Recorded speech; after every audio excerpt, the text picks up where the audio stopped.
Hello and welcome to episode 2 of Drunk Queer Bitches Talk Books. In this episode, we'll be continuing our discussion of Consider Phlebas by Iain M. Banks. Just a quick reminder, we will be discussing the entire plot, so if you don't want anything spoiled for you, pause, read the book, come back, or you can read over our summary, which you can find on our WordPress page. We're moving on now to a discussion of sentience. And the reason we are now moving on to sentience was, as I was talking to the group about my opinions on the lesbian subtext, Adam asked a rather interesting question. Adam? In our group chat, I was like, can a robot be a lesbian? Which brings up the topic of conversation of sentience, assuming, do they have a gender? Do they have a sexual orientation, sexual preference? Like, because we said with, like, Unaha Clasp, the pronoun is always it, so... But that's just one machine. I don't know if that's... Robosexual. And I just, like, another thing that's a side note there, like, it was really weird. Did anyone else notice that they said the Adirans, when they became warriors, they became genderless, but they kept referring to Zozarl and the other guy as males. And I was like, excuse me, should they not be genderless? Like, because they were like, he's a warrior male. And I'm like, the warriors are genderless. How is he a warrior male? Anyway. Chop it right off. No, like, apparently their genitalia, like, get absorbed by their bodies or whatever, and they become sexless. Right. That's neither here nor there. I just wanted to bitch about that for a second. You can bitch about that in a second. Did you have those on sentience? Because it sounded like you had a whole spiel. I didn't really have a whole spiel.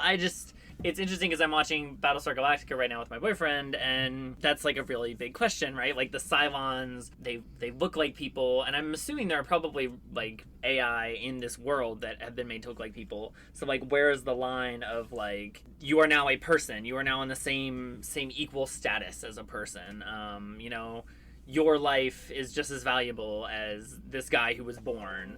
And that definitely does play into the culture, because the culture has the drones, and if they call it a drone, it's kind of understood it is a conscious sentient being that has its own feelings, because they have the aura fields to show their emotions. Which Unaha Clasp actually, like, mentions at some point, right? Yeah, he argues for it, because Horza is treating him like crap, and he's like, I have a name, I am, like, respected by the culture as a sentient individual. That's when I really, really started to dislike Horza, is when he was like a total dick to Unagas. I was like, this is my favorite character. Step off. Like, I've known it for like 5 seconds, and it's already my favorite. So you're a species' asshole. Calm it down. Like, I guess we had to get that, like, Horza had to treat a machine, even a conscious machine, like crap, because that is his thing. He's fighting for the Adirans, because the Adirans are against the machine-powered culture. I mean, I got it, but it was kind of like... It was still annoying. Yeah. No, you obviously weren't supposed to like it. And then it brings up, like, the broader question, like, you know, at what point are these machines the same as humans? When do they have the same value as us? And there is a gradient, because then, even in the culture, you have the humans, but above them you have the minds, which are supposed to be so much more powerful than humans. But then even at the same time, there are the referrers, because there's apparently just something in the quirk of human brains that the machines can't quite get. And then you have, kind of on the same level as humans, maybe a little bit above, you have the drones, which are self-aware and conscious. And then there are, like, the drones that the minds use, which are just kind of robots that the minds control, which are essentially like an extension of themselves, like an appendage. And then you kind of go down that scale. Like, did anyone feel like the shuttle that he boards on the island was supposed to be sentient or not? I think it was. It seemed like low grade, because it was like Well, it did say it was older, yeah. So it was probably like below cute. A drone, but... It was like the most pleasant little shuttle, and I was really sad when he murdered it. I know, when he killed the brain, I'm like, oh, Horza. But he doesn't care about their lives. You're such an ass. Because he doesn't consider them. Right. I mean, he also did have a mission, so there's that, but... So I guess it kind of plays into that theme of the book, the humans versus the technology, or life in general versus the technology. Because Horza's arguing that life should win out, and that we should be creating technology like the mines that are so much more advanced, because eventually they might decide, well, why do we have all these humans around? And I think that's an interesting question in the context of the culture, because it's like the humans are just there for the heck of it. Like, why do these machines even consider the humans necessary anymore? At that point, it's like the AI are more valuable, really, in terms of their life's worth than the humans. Right. So the humans are just kind of there for flavoring, like with that quote I think gave before. I think the culture realizes that there's beauty and diversity, right? Like, and that everybody has some sort of importance. Yeah. Everybody has something different that they can bring to the table. Yeah, when you don't have to worry about an economy, you can... Right. Yeah. Don't even. You'll get me on a rant. About what? He said hashtag all lives matter. Oh my No. God. No, we're not even going down that route. Because all lives matter is a very racist movement. Yeah.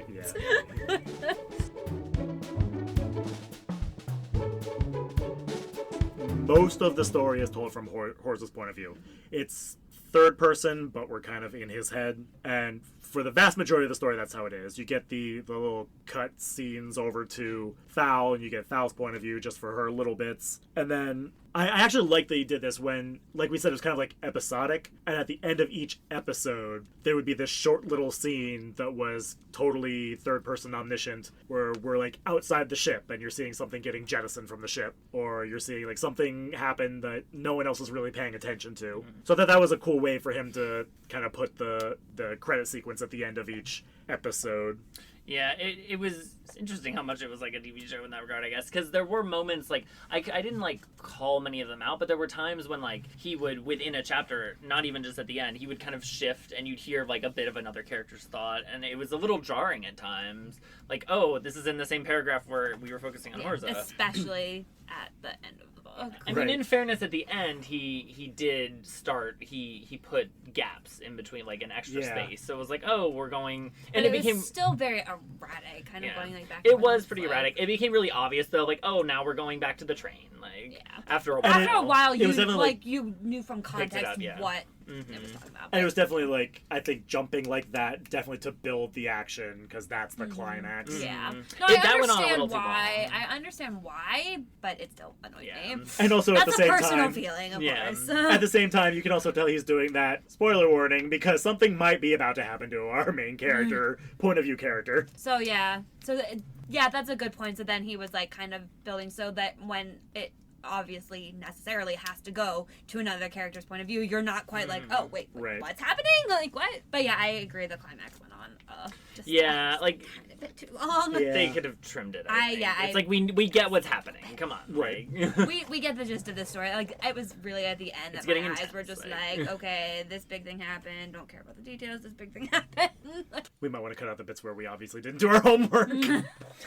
Like, it's again kind of a question, like, what did people make of that theme? Because it became pretty clear, as I said earlier, like, during the damage game, where Craiklin's emotions overwhelmed him, and then he was like, oh no, like, am I Craiklin, am I myself? It was like, oh, so he doesn't really, like, know what his deal is. And there's, like, other points in the book, like, obviously when he dies, and he's, like, he doesn't have an appearance anymore, like, oh, who was he? I think Fowl at one point is like, oh, the changer who doesn't know who he is, or whatever. So they mention it a lot, and seeing as he's the main character, the only thing I can conclude is like, oh, so really the entire point of this book was his journey to find himself, or to make peace with his kind of ephemeral nature as a changer.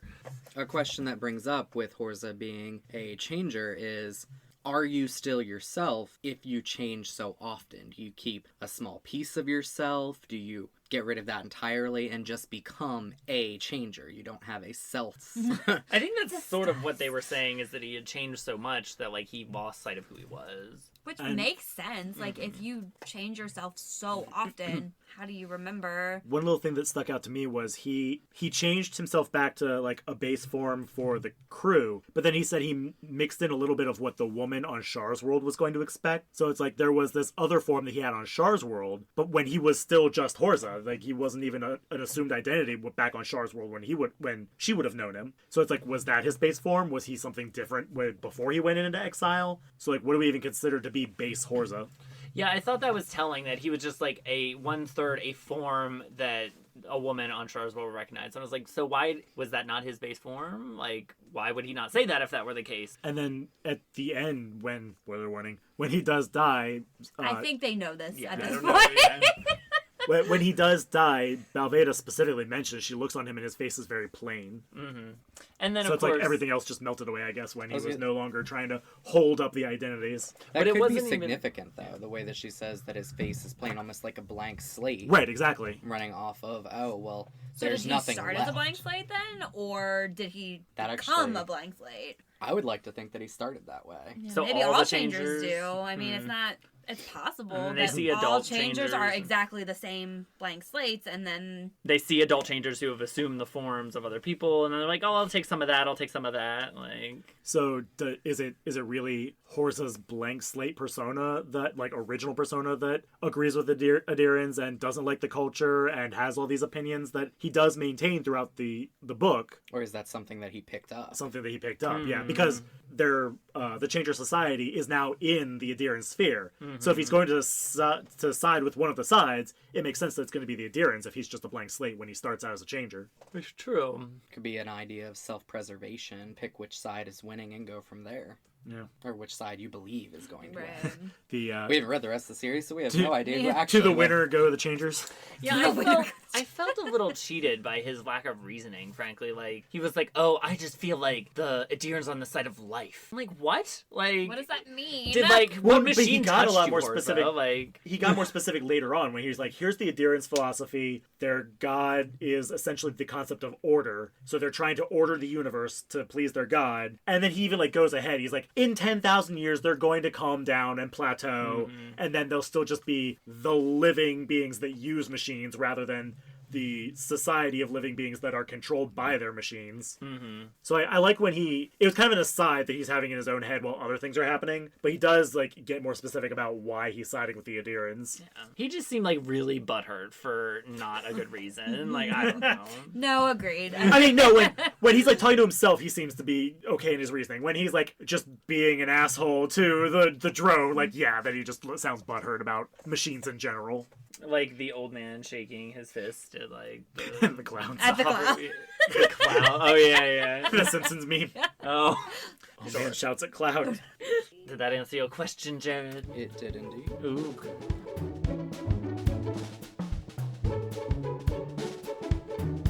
All right, so now we have our best quotes or one-liners. Okay, so I had a favorite quote. I don't know about anyone else. And we were And he waiting will in not- anticipation Yeah, for he this. He would not tell us what it was. would not tell us what it was. So we're we're- all waiting We're for all this. learning together, listener.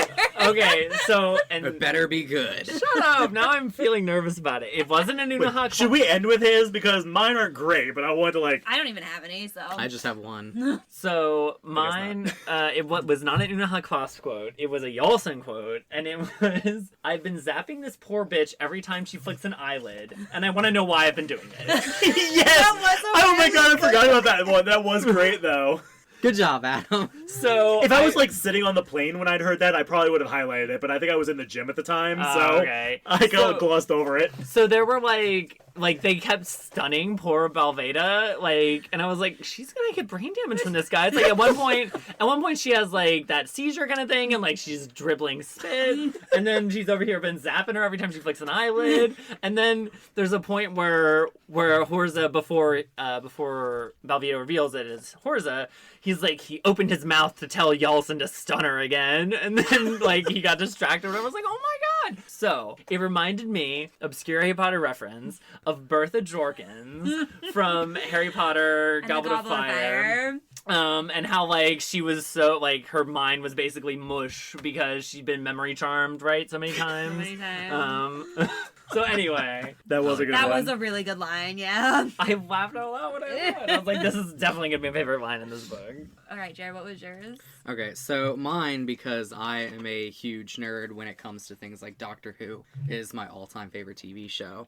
And I found one that actually was very similar to the Ninth Doctor's farewell speech. And the Ninth Doctor was my favorite of all of them so far.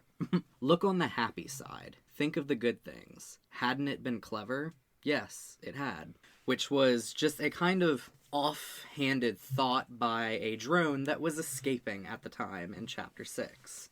And it's just fun to think, like, the drone is escaping all of this, trying to get away from what's going on, and these random thoughts are just passing by. Kind of like humans. Random thoughts that come from nowhere. Okay, I'm just looking at the things that I highlighted. I did like the one, I guess kids these days just can't tell their gravity from their rotating frame of reference. Kids these days. I love kids these days quotes. Like, they're so fun. And then there was when Fal and Jace were talking, said the General War Council itself decided that we should try to duplicate the feat using a similar mind and a spare planet. What happened? Fal asked, grinning at the idea of a spare planet. I did A have spare planet. We have a couple of them just floating around. Floating around out there. I did have one more that I liked. That was Zozarl said it when he was relaying the tale of how they trekked 200 miles. I walked 200 miles in the snow to get to this command system. Damn it! All you were thinking was, it was very much like that, wasn't I walked to it? school in the snow, uphill, Both ways. I worked hard for this damn mine, so it's mine. So he says, in the air, or in that air, when you cried, tears froze on your face with a cracking sound, like a heart breaking. And I was like, ooh, yeah. I thought it was kind of very romantic for such a kind of fanatical species. Right. Anyway, anyone else have any quotes or good lines besides everything that Unha Kloss said? All of his dialogue, yeah. Yeah, special shout out to his I think Tony mentioned it earlier. His I have a creation debt, blah, blah, blah. And then Yalson does have another good line where she's like, are you sure you're not majoring in law, drone? Oh yeah, my favorite bit with him was when Horza is in the middle of a sentence. He's like, I hope you're well insured.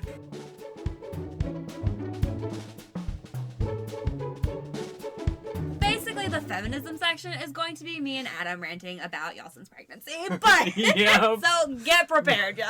Well, Tony and I keep them at arm's length away from each other. Okay, We're not Are they not in agreement? No, We're no, in Adam and I total are in agreement. total agreement I was on about it. to say, I thought we were on the same side here. Yeah, but that could Adam get and I are heated. 100% True. in agreement, and that is, Who protect Was any it- man who walks into the room? was it necessary? And the answer is no. No. It fucking wasn't. It didn't add anything to the plot besides, okay, it was basically, and I love soap operas, everyone who knows me knows, but it was a soapy twist designed to when she died, she's pregnant, how sad. Are you reading off my notes, Adam? Because literally I have written, it didn't seem to add anything to the story other than Horza avenging her death, leading to his death. Yeah. So basically as you started talking, I was like, yep, this is it. I will say, and this isn't really related to feminism thing, but I got a bit of perverse glee out of the fact, that old quote about revenge digging 2 graves before you set out to do it. So not only did you actually initially so none of that shit would have happened if they hadn't killed Zozarl in the beginning. So he was trying to avenge Kirishel, which led to Zozarl coming with them, which basically led to them getting trapped on the train because they would have had enough time to get out and be safe if he hadn't been shooting at them, which of course led to Yalson's death and Horza. Well, then when he tried to avenge Yalson, then he died. And anyway. It's a whole thing. Although I was really fascinated about how easy it is to have an abortion. Mm-hmm. Because she basically says, if you don't want this, if you think I should end it, I can just think about it and it'll be done. Which I kind of like, because it is the ultimate woman's choice at that point. Yeah. You literally have to consult no one other than yourself. True. You don't have to involve anybody other than yourself. You're just I don't want this, gone. Although, But ironically, she defers Yes. to him, which I felt like you were going to. I was To have so something to say about. irritated. Yeah. Okay, so I always have really mixed feelings on that because I feel like while it is ultimately the woman's choice, sometimes it is still probably a good idea to talk to the other person involved in it. If they eventually get to is oh no, 100% you were gonna have this baby, then you can be okay, no, fuck you. But I don't know, it's always a weird argument when it comes to that, because he is part of it. I totally see what you're saying. I guess my irritation with it was she was almost simpering when she went to him. She's like, well, Yeah. If you don't want It me was to how have she it. did. It wasn't so much that she did it. It was Yeah. how she did it. She was the neediest, don't leave me. I'll abort the baby if you want me to, or I'll keep it. I don't care. She didn't go and be look, here's what's happening. I'm kind of on the fence about whether I want to keep it or abort it. What is your opinion? So it was just that, and then when he was so patronizing with her, the rest of the book. Yeah, And I again, have a quote. Again, that they would not have really- all died if he hadn't been there for 20 minutes, being oh, you can't come down because you're pregnant. Okay, so I did actually write one of these quotes because as soon as he said it, if you go into my notebook, my note is literally, I just wrote down the location that I found it, and it's just really in all capital letters with a question mark and an exclamation point after it, because I was so irritated. He says to her, you're imagining things. Your hormones are getting the better of you, developing suspicions and second sight. And I was like, you shut your fucking mouth. Yes. You are such a patronizing asshole. Which I don't know if the author was trying to make some sort of commentary on the really dickish things that men say to pregnant women, or I don't know what the thought plan on that was, but I was so irritated. I was like, ugh. Yeah. Oh yeah, I highlighted the same thing and I said, wow, really? Yeah. And then Yeah. later on, Yalson, like in the next little sentence, Yalson looked unconvinced. And I was like, agreed. Like, because he's like, oh, I was like, joking. That's joking. actually the next part of my notes, followed by a just joking. But was he really? Yeah. Like I said, Adam and I are 100% on the same page with this. Like, to the same note. We did not even, we swear we did not talk about the feminism angle at all beforehand. Like, That's the kind of like little nitty gritty that you don't catch when you're listening to the audiobook at 1.30 speed. oh my god, Tony. You're ridiculous. That was my big rant about that was feminism my was her big pregnancy. But there complaint. are a couple other little things. I wouldn't say it was the most feminist book. But it wasn't the most anti-feminist book either. There were like, just a lot of Because sexist you got like characters. Velveeta being an SE agent, it's understood that she's like a strong character, even if she does spend most of the book in bonds. I mean, most of the female characters were like not pathetic or anything. Right. like Yalson, like a lot of the time I was cheering her on because she was the only one that would like stand up to people like Craiglin and Horza and be like, no, this is bullshit. Or I demand an explanation on why we're doing this. Yeah. Like, yeah. That's why the pregnancy thing was so frustrating Because like, she was such she's a strong character, and then they brought this pregnancy thing in, and I'm just like, but why? What is the point of this? yeah. The night before I listened to that part in the audiobook, you guys were there and talking about like, oh, this thing that happens with Yelson's character. I'm like, oh boy, what's coming up? And they're like, well, we're not going to spoil it for you, but there's that thing that happens with her character. And it's really irritating. And then like I'm listening to it that night, and it gets to the point where like, I'm pregnant. I'm like, oh god. Yeah. So that we did discuss that part, but we didn't even say the word pregnancy. We didn't. Yeah. No, they didn't tell me what the tragedy was. Yeah. That Ugh. how her But character turns out. The really funny thing was like the minute I was like, I really want to talk about something that happened with Yalson, Adam immediately knew what I was referring to. He's like, Oh, oh yeah. me too. Me too. I mean, as soon as it came up, I'm like, oh, that's what they were none too happy about. Yeah. It's not even that they, like, I mean, like, sure, they killed her off, whatever, and she was pregnant. It was, yeah. And they had to go through all these hoops, like, cross-species, pregnancy shouldn't be possible, but I'm culture, blah, Although blah, it blah. was kind of like, I did really wonder why she kept asking about radiation so much, and then Yeah. like when that was like, oh, okay, well that makes sense. I now. made a note of that, Okay, too. I gotcha. Because like it was like really, it was that kind of weird foreshadowing where you know it's foreshadowing for something because you're just like, this makes no sense. Why is she asking?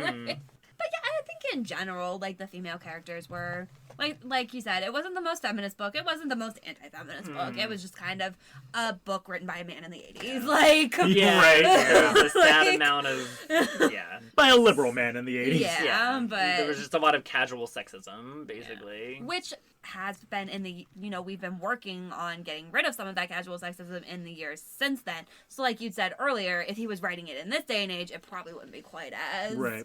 What did you? I'm curious about you guys' opinions. Like, did you have the same reaction that we did? Like, because we read all the feminist websites and whatnot, so Yeah. we're like primed to be outraged. So I mean, I was already biased by Angry the fact that you feminist guys. ranting is one of my like fortes, guys. My So- reaction to it, I feel like, was biased by the fact that you guys had already ranted about it. Like, I don't know if I would have overthought it if I just listened to it in isolation. But as soon as I heard the "I'm pregnant," I'm like, oh, this is what they were saying was problematic, and yeah. So you think maybe if we hadn't said something, you wouldn't have? I mean, like, during the discussion, I totally would have been on the same page as you guys, but I probably wouldn't. It wouldn't have been a red flag right. with me necessarily. I mean, I don't know. I mean, it might. Yeah, Adam and have. I really look into all of And- that stuff. So. And with me, I spend a lot of my time when I'm reading anything so focused on both sides of the argument that I kind of become desensitized to it, where I just kind of go against everything with well, maybe she had a reason for having the discussion instead of just being like, well, I don't like it, gone. Kind of. Honestly, no, I I do- think she did have Yeah. a reason. Like I said, it wasn't the fact that she did it. Presentation. I understood why she talked to him about it. My thing was, why did she have to do it like that? Yeah, Oh, right. She I do basically, feel like the grilling. fact that she deferred to him was like, I will do what you want me to do with this baby. I feel like I would have eye rolled at that. I might not have like, I'm surprised my eyes aren't still in the back of my head from how much I was. yeah, like eye-rolling. I don't know that I would have like sat down and wrote a feminist rant about it, but I probably would have eye rolled if Leave even that if, to us. There was some rage highlighting going on. like I said, I just wrote really. I'm pretty sure like it's the most indented page of my notebook because when I was writing that. I was like, Luckily, I was like by myself while I was reading, and I wasn't scaring off like Cheryl or anything as I was sitting there, like, Here's feverish scribblings for the other Yeah. room. What is going on in there? Oh, she's just reading this really terrible, shitty part in a book. Angry feminist ranting. One of the qualifications to be a lesbian, so.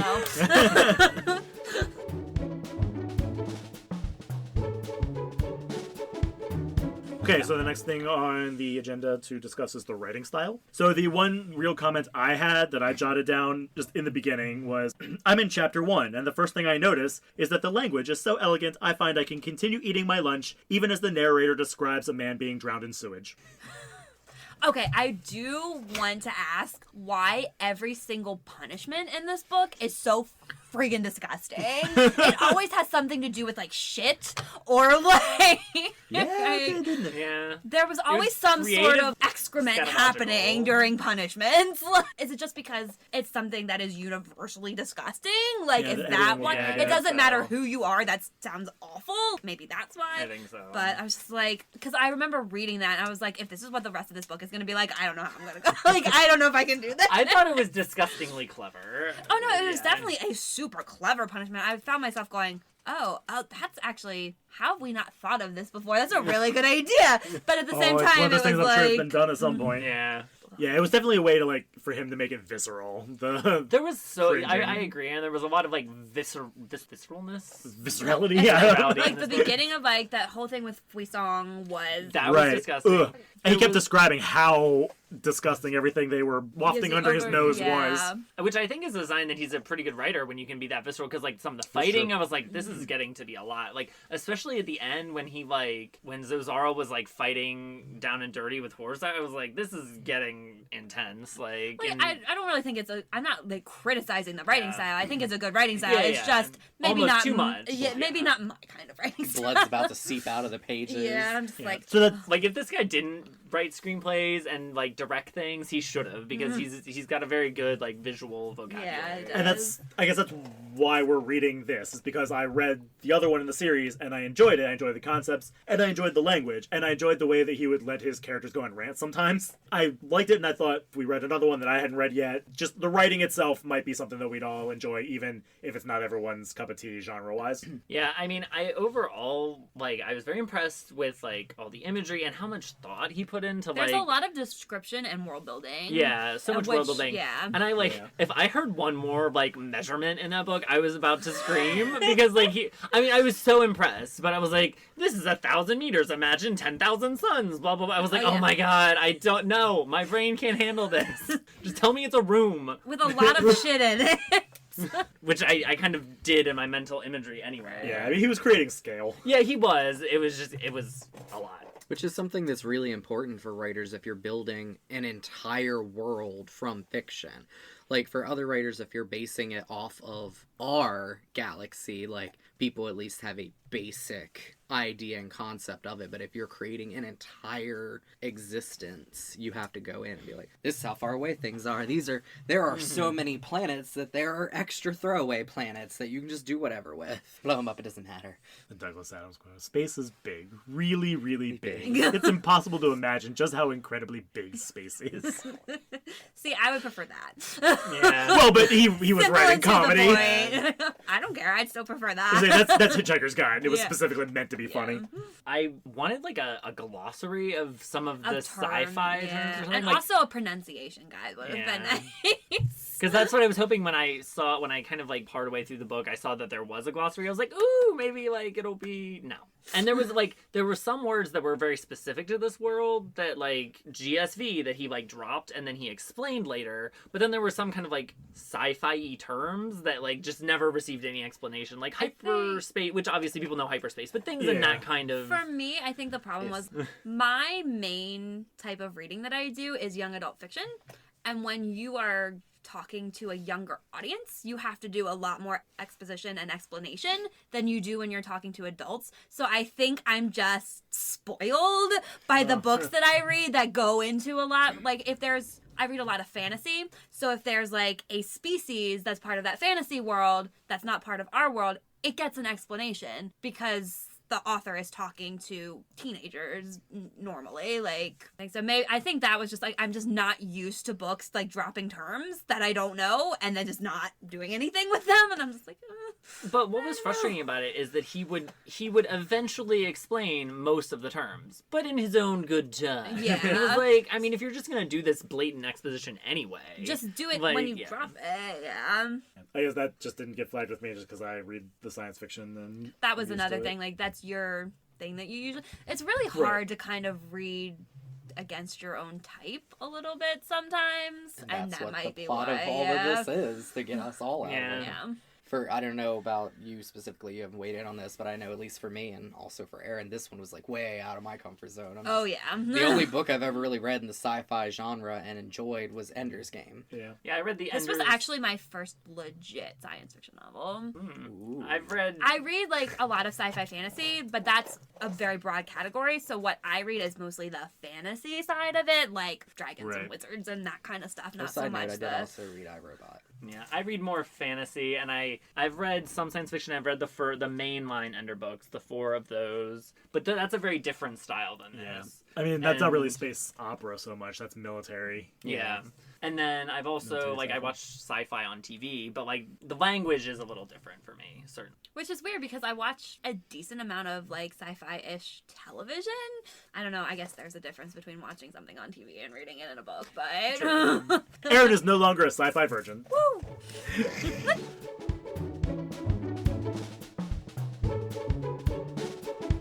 I jotted down observations that I had in regards to religion in this story. The culture itself appears to be largely atheist and secular, but religions do emerge from it, which I thought was interesting. Like the Eaters, they all seem to come out of the culture society, and they just seem to, reject the whole idea of having galactic civilization. Like, some of them didn't even seem to think the universe was real beyond their own scope. So that seems strange. Like, these people seem to have come out of this galactic civilization but rejected its very existence and formed this bizarre cult of personality around Fuisong.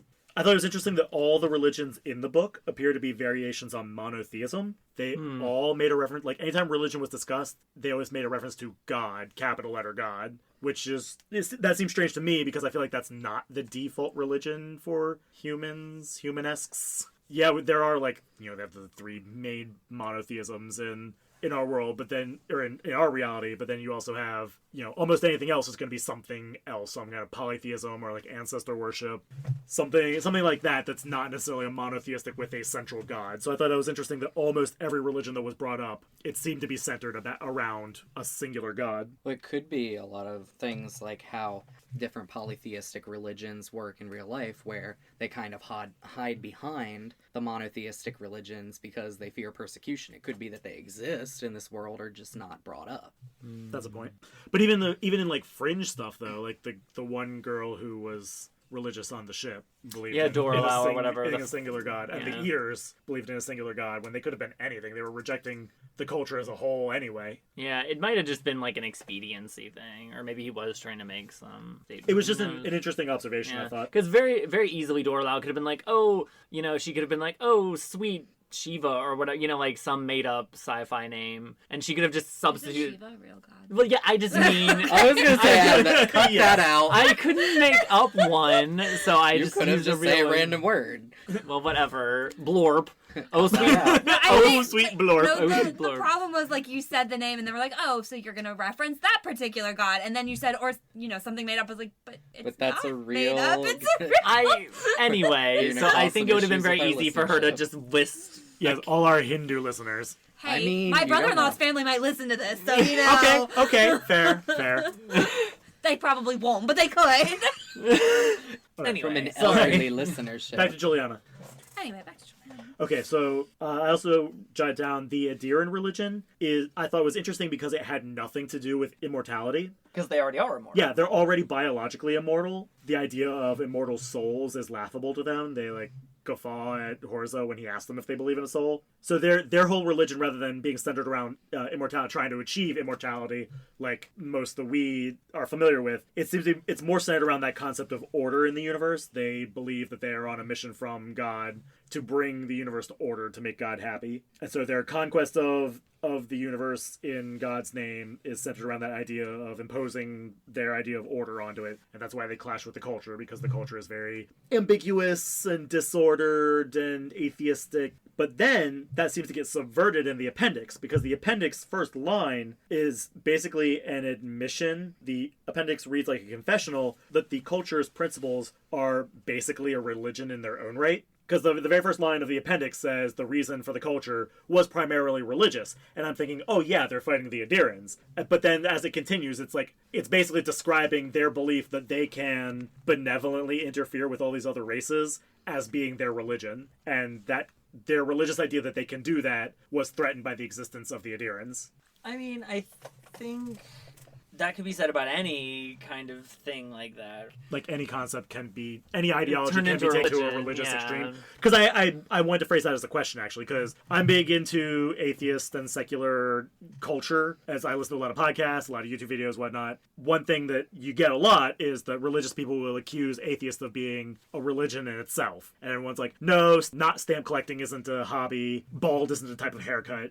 Like, not believing in a god or any religious ideology isn't a religion in itself. But it did seem kind of to imply that the culture became a religious society because they had to adopt something. Mm-hmm. So I guess I wanted to say, like, do intelligent sentient beings need to have a religion of some kind? Even if it's an atheistic religion that they have to believe in their own ability to better the universe, like the culture seems to. Yeah, like, religion is basically just, like, rituals and a belief in something greater than yourself, even if it's not, like, a deity, but there's some kind of order out there, or what have you. So, in that regard, I think if you really want to get down to it like that, and I'm an atheist myself as well, but, like, I guess you could say that it's a religion if you want to be really picky. Like, you know, we have holidays here, and some of them have no real religious basis, but we still celebrate them, like rituals. So, like, is America a religion in a way? Is like a America is Christian. I don't know what you're talking about.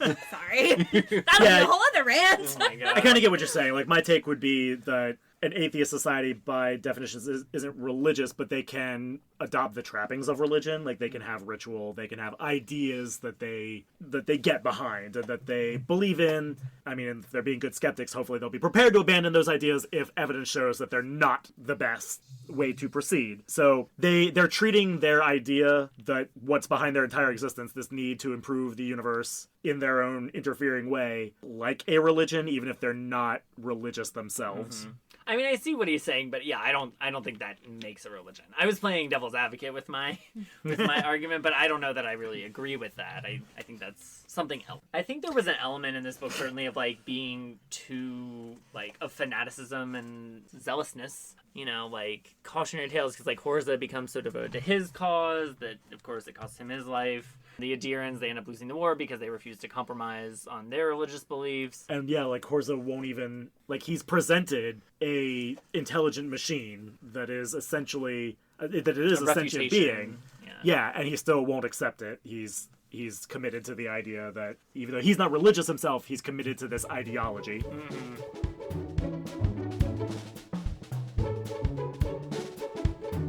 Take the concepts and the plot and try to apply them to current events. And by current events, I would say we could make that, like, current events for our time and current events for the time it's written. Because my first thought when I was reading the other novel, so in the other novel, it's set from the point of view of a special circumstances agent who is going into these other societies and interfering on their behalf and trying to move those societies towards something that the culture wants to interact with and officially contact. I definitely got the idea that when he's writing this story, in his mind, the culture is very much Western society. At least in the third one that I read before, the culture was Western society, and then there were these smaller societies which are going to be more like your African countries, your Middle Eastern countries, these other countries that at least very liberal people would generally agree are... They're shitholes. I was going to say... quote our president. Yeah, that's definitely topical.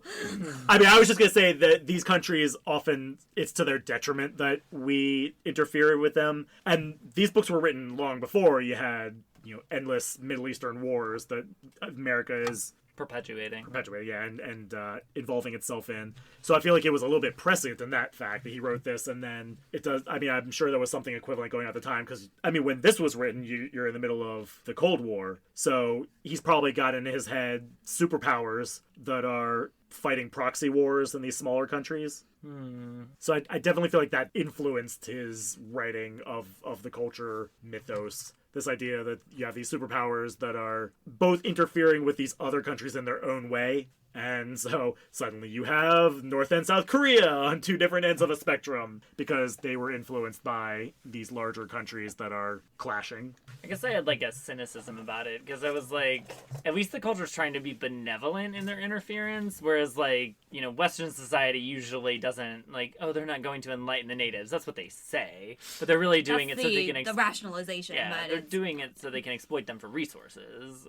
I wanted to get this analogy in somewhere, and I guess this is as good a place as any. I like saw the Adirans as like kind of like crusaders on steroids, you know, and it seemed like the culture was basically like white saviors, you know, like invading cultures without really understanding them and be like, I can help, I can fix says this every for white you lady to ever. make it Oh yeah. fit what I think it should be. Yeah, no, that's true. So yeah, like you said, I guess we kind of touched on it, but like the idea of these shithole countries, we assume we know what their conditions are like, and then like we can leader calls them such, and suddenly everyone's like, hold up, what do you actually know about these places? These places that we didn't give a thought about yesterday, now everybody's like, oh, well.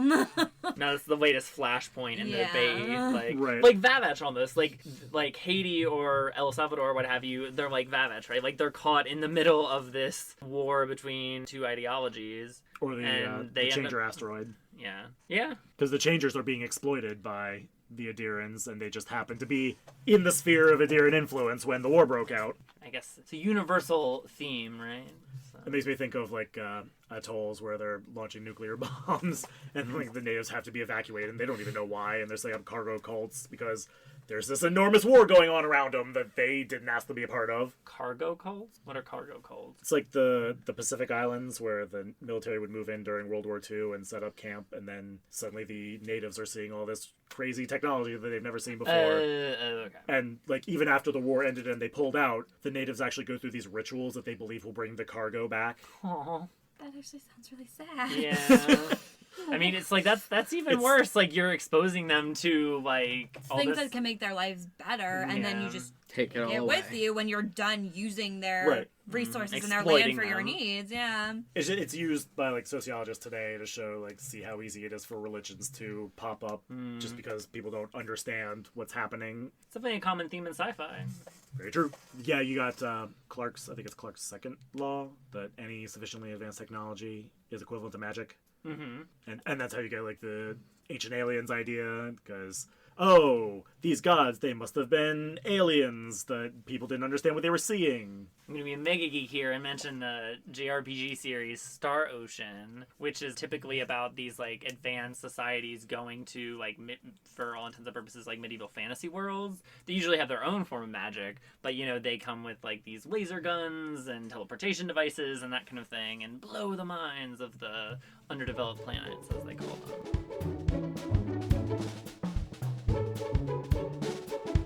Okay, so the next section after that, we just want to have a discussion of the genre as a whole. So, or how this story relates to the genre that it's a part of that we selected. So we just said we were going to do, to start, we were going to do a science fiction. And because science fiction is a bit more nuanced than my friends think it is, I asked them to narrow it down a little bit. So I asked them, do you want to do a cyberpunk? Do you want to do a space opera? And they decided on space opera, so this is the book that I pulled out for us to read. Relating it to science fiction as a whole, I definitely saw a lot of similarities between this and other science fictions that I've read. The Free Company is a lot like the Ultras in Alistair Reynolds' Revelation Space series.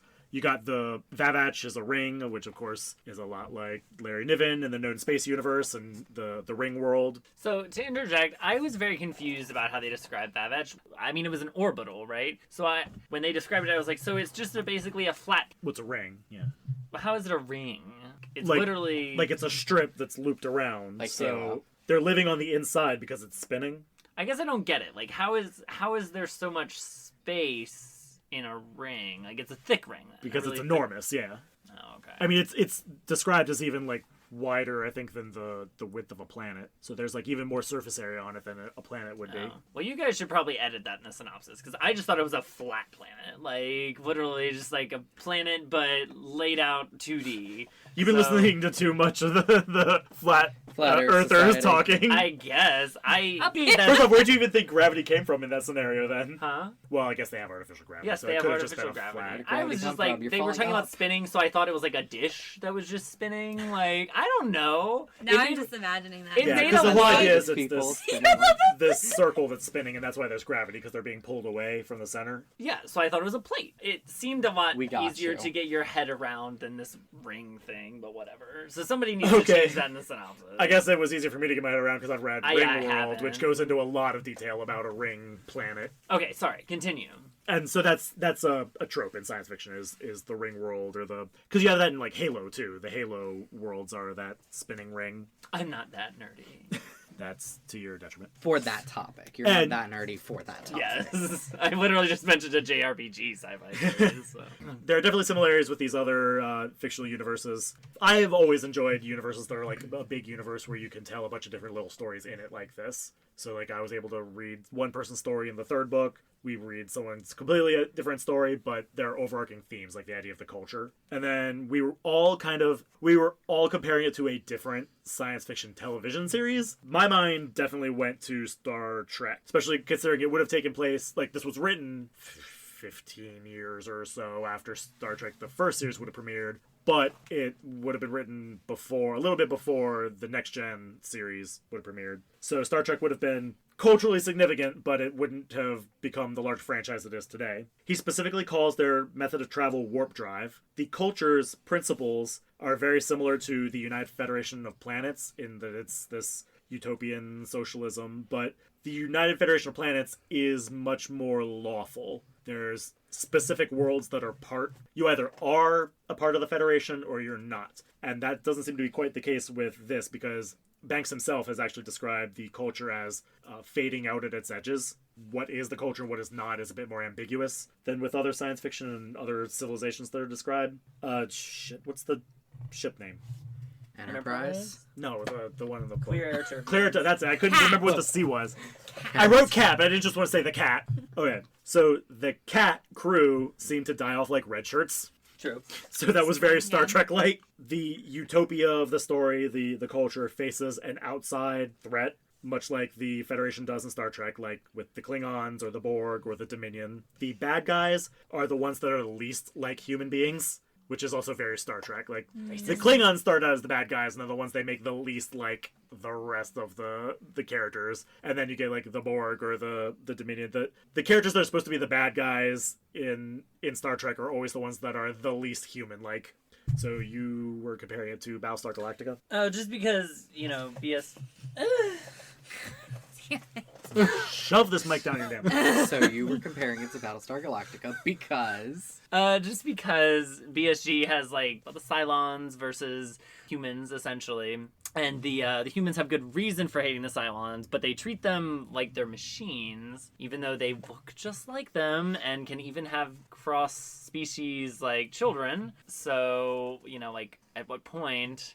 are we sentient, as I said earlier, So there are questions of sentience in it. There's these kind of, like, religion questions, because BSG has two opposing, like, a monotheistic and a polytheistic religion, actually. I think it's interesting that you compared it to Battlestar Galactica, because that didn't really occur to me, because you have the world of the culture, which it's like every planet has its own society, its own humanoid or It's almost something like similar society. the colonies. Life is everywhere. Well, I'm saying it's kind of the opposite in my head, because in my head, the Battlestar Galactica universe is desolate. The only thing, like the few bastions of any life are the colonies, and somewhere out there is Earth. And so it's like, then there are no aliens described, just because I didn't think of it that way, because the universes feel very different to me. But of course there are, I was just thinking similarities. thematically. I wasn't Yeah, thinking yeah, of yeah. actual, like, universes. because I'm looking at the world building, and And I'm the literally, themes. like, watching watching it now. Like, is the other thing. So it's very, like, salient. And then with me, I just kind of connected on a very, very narrow strip because of the way that Forza changes. Forza. You keep saying Forza the car. I do keep saying Forza. Damn it. Forza changes. Just keep saying Forza. That'd be funny. He is a changer. Forza is the portmanteau name for Horza and Thou. Oh! Also not sponsored by Forza. Say that was a ship we didn't get into. That's because I literally just thought of it when She he was said into it. it. Yeah. I was not into it, but he said Forza, and I was like, No, I meant I think Foul might have been it. She never even knows what he looks Good like, suck. but she was curious. Yeah. But anyways, sorry, back to Juliana. back to Juliana. The way that Horza was a changer and the way that it was an integration into society for his idea of a greater good, even if he necessarily wasn't right, is very Doctor Who-esque, where you have a main central character who does go through changes, in that case regenerations, and things that the main character believes are correct can end up being extremely detrimental down the road. Spoiler alert, like when the Doctor comes in and saves a humanoid person on this desolate planet, which ends up becoming his main enemy and grows into Davros because he thinks, why did this good person who was so nice to me leave? Why did he take, like we were talking about earlier, why did they come in and bring all of this beneficial stuff and then take all of it away? And that was my very narrow-minded... How do you think it stacks up against, like, some of the... Because you've read a lot of sci-fi, right? So, like, how do you think it stacks up against, like, seminal works of science fiction? Like I said, I can definitely see, like, parallels between it and others in that space opera-y 80s type, like the Larry Niven and whatnot. I enjoyed it. It was, I definitely want to read more in the series. I don't know that I would say I enjoyed it more than the other one. The other one, the structure bothered me a little bit, but I liked the concept and I liked the world he built. So I want to play in this world some more. I definitely want to read others. I'll probably try to look up some of the short stories because I feel like since they'll be a bit more contained and a bit more focused. We have to read the second book because you've read 1 and 3. Yeah, I read 1 and 3. So yeah, I do need to go read the second one. Slayer of Player Games. Games, yeah. Oh, is it about damage? If it is, let me know because I would read a book about damage. I actually probably would. Cool. I don't know if that answered your question. I guess I kind of just meant like, how would you like? Do you think it's one of like an underrated gem in the sci-fi pantheon? Like, is it? I don't know how famous it is really. Like in. Well, apparently it's famous enough to have 30 YouTube. Yeah, I've heard of him and I've heard of it before, so it's definitely relevant to the genre. Adam hadn't even heard that part yet. I did see it mentioned in like a Kotaku article, I think, that I was reading. And I was like, oh, hey, we're reading this next month. Other than that. I think it's one of those that, like, nowadays when people talk about, like, could we someday build a ring orbital? People will be like, hey, Larry Niven and Iain M. Banks wrote about that in the 80s. So it's definitely, like, relevant to the genre and relevant to the pop culture. And I think the themes are applicable, like if not specifically from this novel, then from the culture series as a whole. I think that the themes definitely carry over to a modern day. So I enjoy this novel and the other one, and I will probably enjoy the rest of them based on the world that he built, even if not necessarily for the structure of the story or the particular characters that he wrote in each novel. Okay, cool. Did that answer your question? Yes, that answered my question.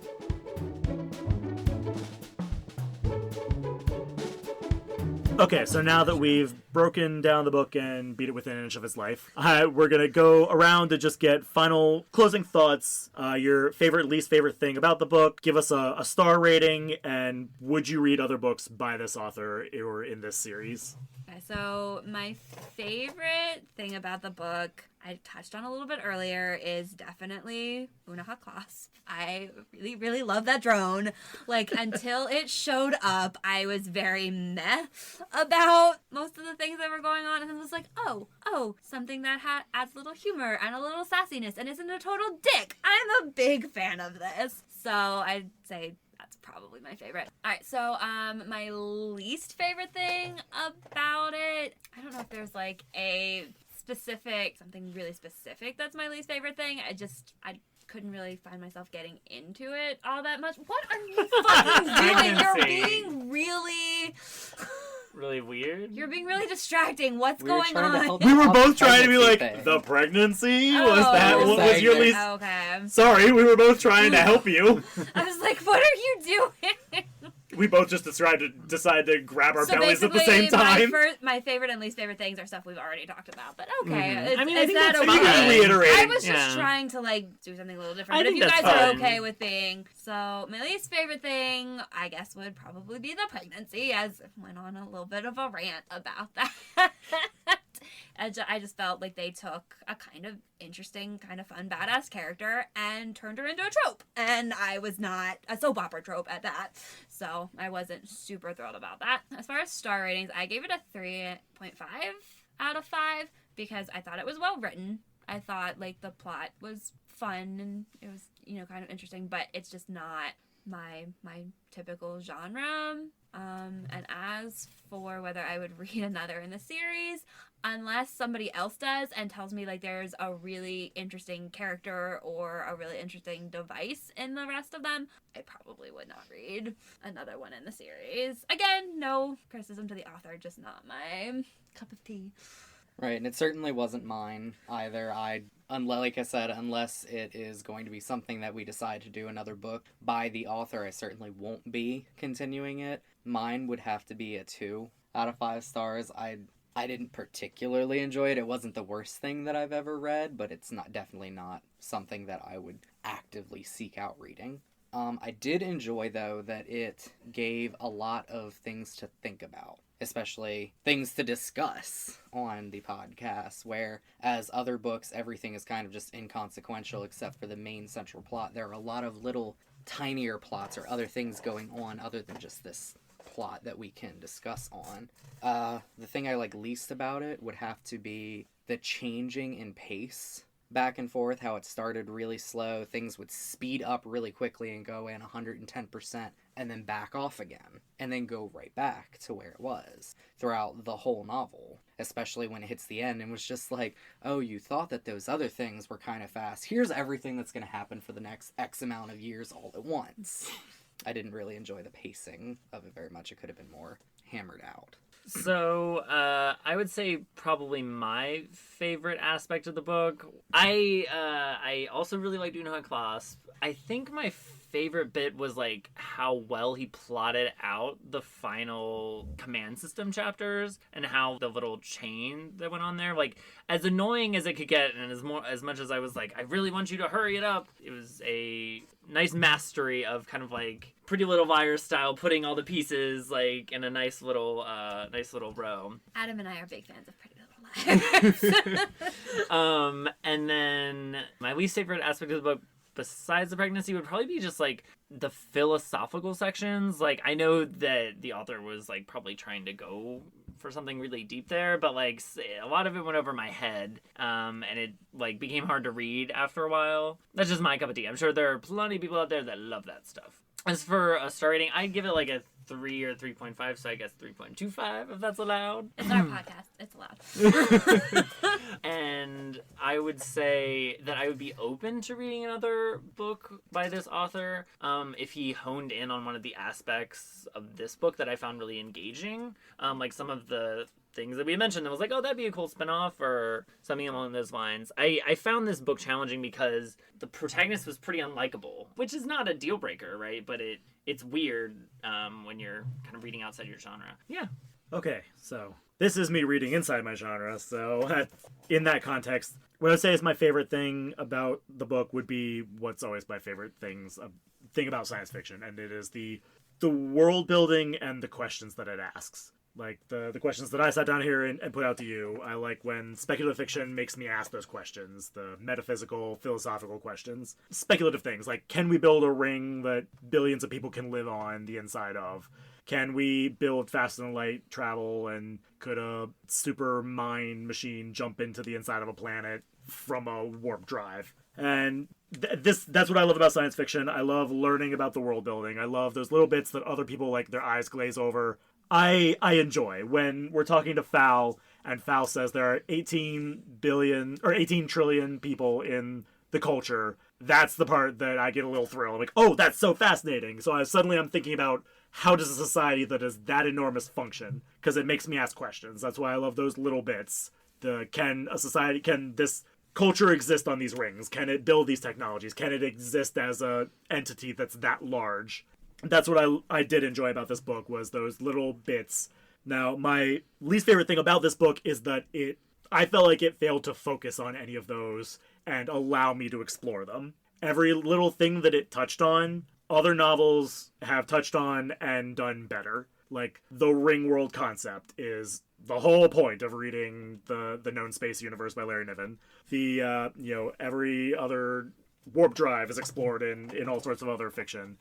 Thinking machines are explored in other things. And that was also the annoying thing about this book, is that I enjoyed other aspects of this universe more in the other book. Like the idea of the sassy drones. That comes back. The drones are always the most interesting characters, at least I take it from the two books. The third one, the drones are the sassy, interesting characters too, that I wanted to know more about. I just felt like this one did the least with what I enjoy most about science fiction. Now, I'm always very generous with book ratings, so I gave it a 3 out of 5, because I feel like this book is a component. As the first, he's honing his craft. It's a component of a larger universe which I would enjoy playing in and exploring more. So that does answer the next question, that I definitely will read more. I definitely do want to read the second one, the intervening novel between the two that I've read. And there's at least 10 that we're seeing on Goodreads, so I'll probably read more later on just to see. I'm very curious now to see how his later novels set in this universe play out. Like, does he explore more LGBT themes? Does he get better about his treatment of women? Less 80s, let's say, about his treatment of women. So I will definitely read more in this series because I want to see how it plays out later on. And Jared just flashed us Jared calculated an average of the four of us. So our average rating, if you round up, is a 3 out of 5. 2.9. 2.94. As I said, if you round up.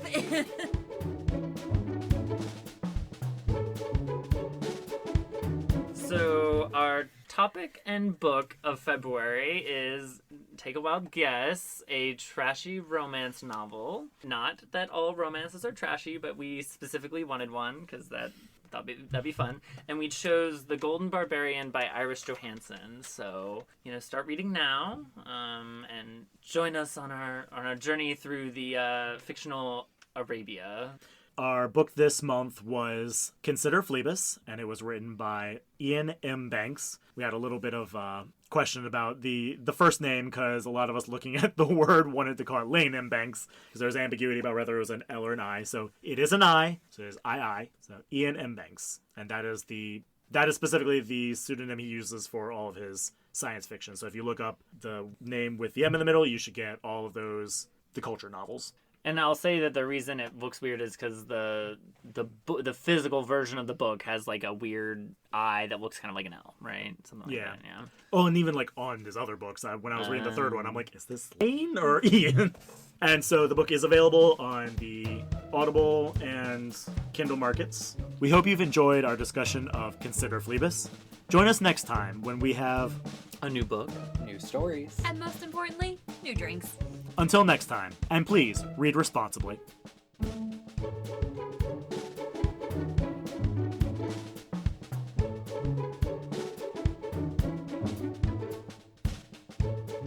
This has been Drunk Queer Bitches Talk Books. Our music is Fuzzball Parade by Kevin MacLeod of Incompetech.com. You can find us online at DQBTalkBooks.wordpress.com and on Twitter and Instagram at DQBTalkBooks.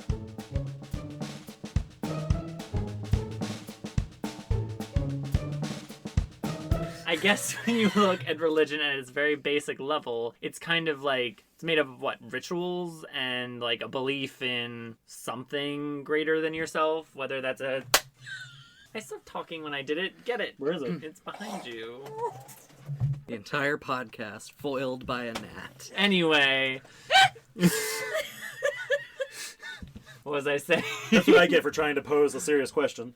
Well, no, It's the fucking gnat, I'm sorry. It's like a big one. I was over here doing the same thing during like one of our... Anyway, sorry. So,